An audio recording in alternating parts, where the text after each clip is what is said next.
সাদা ভাত, আলু চানা, মসুরের ডাল, 3 কাটা মাছের সর্ষে বাটা, আর এখানে চিকেন।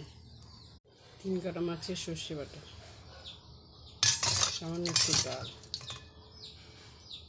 আর আজকে ভাতটা দেখো গাইস, একদম ভাত আর ডাল আমার বাড়িওয়ালা রান্না করেছে, ঝরঝরা।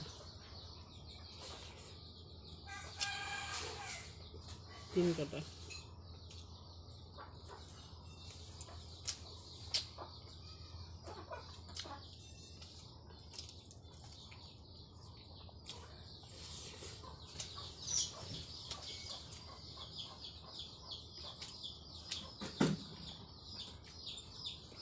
চিকেন লেগ পিস,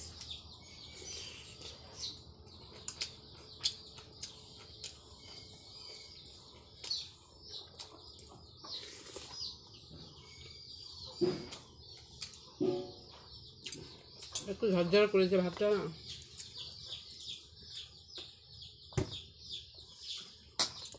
গলায় টেকে যাচ্ছে।